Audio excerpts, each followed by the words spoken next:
வணக்கம் நண்பர்களே. 12 inch fourth order box 2 செய்கிறோம். அதில் கவனிக்க வேண்டியவை நம்ம எப்படி செய்கிறோம் அப்படிங்கிற சின்ன சின்ன விஷயங்கள் நம்மளுக்கு இன்னைக்கு சொல்ல போகிறோம்.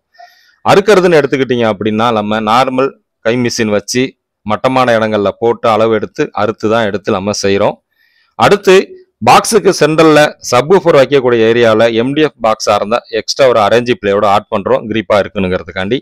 அதுக்குமே அந்த எம்டிஎஃப் சீட்டில் ஃபுல்லாக ஃபெவிகால் அப்ளை பண்ணி இந்த அரேஞ்சி பிளேவுட் அதுக்கு மேலே வச்சுட்டு அதுக்கு மேலே வெயிட்டு வச்சு 5 மணி நேரத்துக்கு நம்ம அப்படி காய விடுறோம். 5 மணி நேரம் காஞ்ச பிறகு உங்களுக்கு கிரிப்பாக பிடிச்சிக்கும், எடுத்துக்கிட்டு வராது. நெக்ஸ்ட் பாக்ஸ் செய்கிறப்ப சென்டரில் இருக்கிற பார்ட்டிஷனை உங்களுக்கு நிற்க வச்சு டைட் பண்ணுறதுல சிரமமாக இருக்கும், இன்னொருத்தர் உதவி தேவை.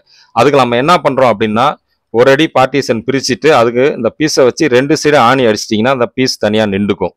இன்னொருத்தர் உதவி தேவைப்படாது. அளந்து பார்த்துட்டு ஒரு அடி மெஷர்மெண்ட் கரெக்டாக இருந்த பிறகு இந்த பீஸை எடுத்து அதுக்கு பிறகு ஃபெவிகால் தடவி நம்ம அதே மாதிரி ஆணியோட கேப்பில் சொருவிட்டிங்கன்னா ஈஸியாக நின்றுக்கும். அதுக்கு பிறகு நம்ம 2 இன்ச்சு ஸ்க்ரூ வச்சு டைட் பண்ணி அந்த பார்ட்டிஷனை நம்ம நிற்க வச்சுக்கலாம். இது ஒரு குறிப்பு. இந்த மாதிரி தான் நம்ம செய்கிறோம். அதுக்கு பிறகு இந்த அரேஞ்சி பிளைவுடுக்கு மண்டை இல்லாத ஆணின்னு சொல்லுவாங்க, அதை 1.5 இன்ச்சு ஆணி எடுத்து அதை அடித்து அதையும் நம்ம கிரிப்பாக அடிச்சிக்கிறோம். இப்படி அடிச்சிட்டிங்கன்னா உங்களுக்கு ஃபெவிகால் எக்ஸ்ட்ரா பிதுங்கிக்கிட்டு வரதை ஃபுல்லாக அதுக்கு மேலே அப்ளை பண்ணிவிட்டு முடிஞ்ச பிறகு நம்ம எக்ஸ்ட்ரா அடிச்சிருந்த ஆணியை எடுத்துட்டிங்கன்னா சென்டர் பார்ட்டிஷன் உங்களுக்கு கரெக்டான மெஷர்மெண்ட்டில் ஈஸியாக நின்றுக்கும், செய்யறதுக்கு உங்களுக்கு யூஸ்ஃபுல்லாக இருக்கும். இன்னொருத்தர் உதவி தேவைப்படாது. சென்டர் பார்ட்டிஷனாக நம்ம இதே மாரி தான் பண்ணுறோம். அடுத்து ஃபோர்த் ஆர்டர் பாக்ஸுனாலே இன்னொரு மெயினான விஷயம் இந்த ஏருக்கான பைப்பு பார்த்தீங்கன்னா 3 இன்ச்சு பிவிசி பைப்பில் 3 சொருகிறோம் 12 இன்ச்சில். அந்த 3 பைப்பு சொருவிட்டு அதை நம்ம எப்படி நிறுத்துறோம் அப்படின்னு பார்த்தீங்கன்னா அதுக்கான கிரிப்பிங்க்கு எம்சியில் ஒயிட்டு அதுதான் நம்ம யூஸ் பண்ணுறோம். இதில் 2 பேஸ்ட் இருக்கும், 2 ஒன்றா மிக்ஸ் பண்ணி தேவையான அளவு எடுத்து நீட்டமாக வச்சு இதை சுற்றி வச்சு தண்ணியில் தொட்டு நீங்கள் தடவுனீங்கன்னா ரொம்ப ஈஸியாக இருக்கும், சீக்கிரமாக முடிஞ்சிடும். ஒரு 4 மணி நேரம் அப்படியே விட்டுட்டிங்கன்னா கிரிப்பாக பிடிச்சிக்கும். இந்தமாரி தான் நம்ம பைப்பை ஒட்டுறோம். ஒட்டின பிறகு எக்ஸ்ட்ரா இருக்கிற அந்த பேஸ்ட்டும் பைப்பையும் நம்ம ஆக்ஸா பிளேடில் கொஞ்சம் கொஞ்சமாக பொறுமையாக அறுத்து எடுத்து தேய்ச்சி தான் நம்ம ஒர்க் பண்ணுறோம். அதனால நம்ம செய்யக்கூடிய ஃபோர்த் ஆர்டர் பாக்ஸுக்கு ஒரு பாக்ஸுக்கு உங்களுக்கு 4 நாள் உங்களுக்கு டைம் எடுத்துக்கும். அடுத்து பார்த்தீங்கன்னா நம்ம சவுண்ட் ப்ரூஃபோட கேட்குறவங்களுக்கு சப்வூஃபரை டைட் பண்ணக்கூடிய பார்ட்டிஷன் உள் சைடு ஆரம்பத்திலேயே சவுண்ட் ப்ரூஃபை ஒட்டிட்டிங்கன்னா உங்களுக்கு ஈஸியாக இருக்கும். இதேமாரி பின் சைடு ஃபுல்லாக சவுண்ட் ப்ரூஃபை ஒட்டிட்டு சைடில் மூடக்கூடிய அந்த பீசஸ்லையும் சவுண்ட் ப்ரூஃபை ஒட்டி இதேமாரி மூடிட்டிங்கன்னா உங்களுக்கு எல்லா இடங்களையும் சவுண்ட் ப்ரூஃப் உங்களுக்கு ஆடாகும். மறந்துட்டீங்க அப்படின்னா கடைசியாக நம்ம உள்ள கையை விட்டு ஒட்டுறதுக்கு சிரமமாக இருக்கும். சவுண்ட் ப்ரூஃபுக்கு இது ஒரு சின்ன குறிப்பு. இந்தமாரி தான் நம்ம பண்ணுறோம். ஃபைனலாக பாக்ஸுக்கு பூரா மைக்கா கலர் பூரா ஒட்டிட்டு ஃப்ரண்டில் ஏர் ஹோல் கட் பண்ணுறது எப்படிங்கிறது வீடியோ நம்ம அப்லோட் பண்ணியிருக்கிறோம். இந்த மெத்தடில் தான் நம்ம சின்ன சின்ன விஷயங்கள் பார்த்து கரெக்டான அளவில் இந்த பாக்ஸை நம்ம ரெடி பண்ணுறோம். அதுக்கு பிறகு பார்த்தீங்க அப்படின்னா நம்ம பாக்ஸில் எப்பயுமே பின்னாடி ஃப்ரேமு அந்த கடைசியாக மூடக்கூடிய டோர் சுற்றி இருக்கக்கூடிய அந்த ஃப்ரேமுக்கும் அதே கலர் மைக்கா ஒட்டுறோம். அடி பாட்டம் பேக் டோர் எல்லாத்துக்குமே மைக்கா ஒட்டுறோம். சன் ப்ரூஃப் ஒட்டக்கூடிய அந்த பாக்ஸுங்களில் உள்ளார துகள் உலகாமல் இருக்கிறதுக்கு பேப்பரை போட்டு நல்லா சேஃபாக தான் பண்ணுறோம். பாக்ஸோட பேக் சைடு கனெக்டிங் போர்ட்டும் வச்சு கொடுக்குறோம். புஷ்ஷு எந்த இடத்துல வைக்கணுங்கிற மார்க்கும் நம்ம மெஷர் பண்ணி தான் செய்கிறோம். இந்த கனெக்டிங் போர்ட்டுமே பார்த்தீங்கன்னா கோல்டு பிளேட்டடு புஷ் டைப் கொண்ட ஒரு கனெக்டிங் போர்ட்டு தான். அதுக்கான ஹோலுமே கச்சிதமான அளவு கரெக்டாக தான் நம்ம கட் பண்ணுறோம்.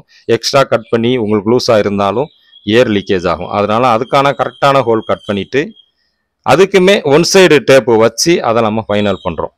நம்ம செய்கிற ஃபோர்த் ஆர்டர் சப்வூஃபர் பாக்ஸ் நிறையா செஞ்சு கொடுத்துட்ருக்கிறது எல்லாமே சின்ன சின்ன விஷயங்கள் நம்ம இப்படி தான் பண்ணுறோம். நிறைய பேர் எவ்வளோ ரேட்டுன்னு கேட்குறாங்க, நான் செய்ய முடியுமான்னு கேட்குறாங்க. செய்கிறது எப்படிங்கிறதும் போட்டிருக்கிறோம். இதுமாதிரி சின்ன சின்ன விஷயங்களும் சொன்னோம் அப்படின்னா செய்கிறவங்களுக்கு ஈஸியாக இருக்குங்க தான் நம்ம இந்த வீடியோவை கிரியேட் பண்ணியிருக்கிறோம். 2 பாக்ஸ் ஆர்டர் 2மே முடிஞ்சிருச்சு. 2லேயுமே கனெக்டிங் போர்ட்டும் பேக் சைடு புஷ்ஷுக்கான மெஷர்மெண்ட் எடுத்தாச்சு. ஒரு பாக்ஸுக்கு சவுண்ட் ப்ரூஃப் கேட்டிருந்தாங்க, ஒரு பாக்ஸ் வெறும் பாக்ஸ் மட்டும் போதுன்னு கேட்டிருந்தாங்க. 2மே வெளியூருக்கு போகக்கூடிய பாக்ஸ் தான். இதில் சவுண்ட் ப்ரூஃபோட உள்ள பாக்ஸுக்கு என்ன சப்வூஃபர் நம்ம வைக்க போகிறோம்னு பார்த்தீங்கன்னா சோனி சப்வூஃபர். நம்ம 1 நிமிட வீடியோவை அப்லோட் பண்ணியிருந்தோம். அந்த சோனி சப்வூஃபரை வச்சு தான் நம்ம இதில் டைட் பண்ண போகிறோம். பாக்ஸுக்கு உள் சைடுமே சவுண்ட் ப்ரூஃபு நம்ம ஒட்டியாச்சு. ஃபுல்லாக ஒட்டின பிறகு அந்த சோனி சப்வூஃபரை வச்சு அதுக்கான 1 ஸ்கொயர் mm டிசி ஒயரை எடுத்து கனெக்டிங் போட்டு விட்டுட்டு இன்னொரு பகுதியை சின்ன ஹோல் போட்டு எடுத்து இந்த சோனி சப்வூஃபரில் ப்ளஸ் மைனஸ் மென்ஷன் பண்ணியிருப்பாங்க. அதில் ப்ளஸுக்கு ப்ளஸ் மைனஸ்க்கு மைனஸ் கரெக்டாக சால்ட்ரிங் பண்ணிக்கலாம். சோனி சப்வூஃபர்னாலே 420 வாட்ஸ் ஆர்எம்எஸ் இருக்கும். எந்த சப்வூஃபராக இருந்தாலும் பாக்ஸ் எவ்வளோ சூப்பராக செஞ்சாலும் அதுக்கான ஃப்ரீ போர்டும் ஆடியோ போர்டு கரெக்டாக மேட்ச் ஆனால் தான் அதோட ரிசல்ட் நம்ம முழுமையாக கேட்க முடியும், நல்லாயிருக்கும். இந்த சப்வூஃபருக்குமே ஒன் சைடு டேப் ஒட்டி அதையும் டைட் பண்ணிவிட்டு கனெக்டிங் போர்ட்டுக்கும் நம்ம ஒயர் விட்டாச்சு. அந்த ஒயர் விட்ட பிறகு அதுக்கான இடத்துல வச்சிருந்த கனெக்டிங் போர்ட்டையும் நம்ம சால்டரிங் பண்ணிக்கிறோம்.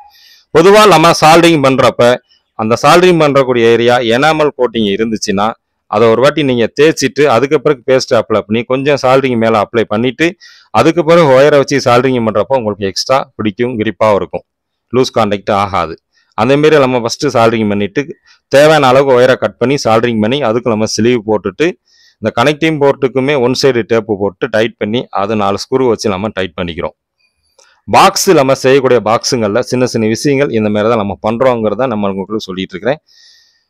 ஃபைனலாக எல்லா வேலையும் முடிஞ்ச பிறகு பேக் டோர் வச்சு மூடுறதுக்கு முன்னாடி அதுக்கான ஃப்ரேமில் ஒன் சைடு டேப்பு போட்டு தான் நம்ம பேக் டோரை க்ளோஸ் பண்ணுறோம். டபுள் சைடு டேப்பு போட்டிங்கன்னா டோரும் அந்த அடி பாட்டமும் இறுக்கியமாக பிடிச்சிக்கும். நம்ம எடுக்கிறப்ப பேக் டோர் டேமேஜ் ஆயிரும். நாளைக்கு ஏதோ ஃபால்ட் அப்படின்னா சிரமமாக இருக்கும். ஒன் சைடு டேப்பு போட்டிங்கன்னா டோர் நம்ம ஈஸியாக கழட்டிக்கலாம், எத்தனை வாட்டி வேணாலும் நம்ம டைட் பண்ணிக்கலாம்.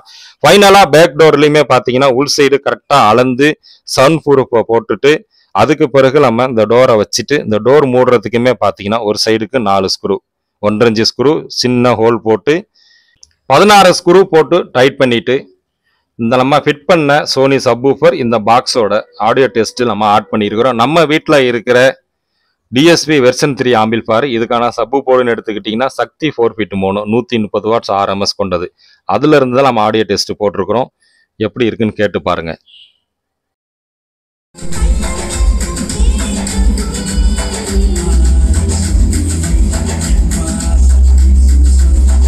12 inch 4th order subwoofer box இந்த மாதிரி தான் நம்ம ரெடி பண்ணி ஃபைனல் பண்ணி கஸ்டமருக்கு நம்ம கொடுத்துக்கிட்டு இருக்கிறோம். நம்ம செய்யக்கூடிய இந்த மெஷர்மெண்ட்ல செய்யற பாக்ஸஸ் பார்த்தீங்கன்னா சோனி, பைனியர், 90 எல்லா விதமான சப்வூஃபருக்குமே இது மேட்ச் ஆகுது. வீடியோ பிடிச்சிருந்தா லைக் பண்ணுங்க, நண்பர்களுக்கு ஷேர் பண்ணுங்க, நம்ம சேனலை சப்ஸ்கிரைப் பண்ணிக்கங்க. நெக்ஸ்ட் வீடியோவில் சந்திப்போம். நன்றி, வணக்கம்.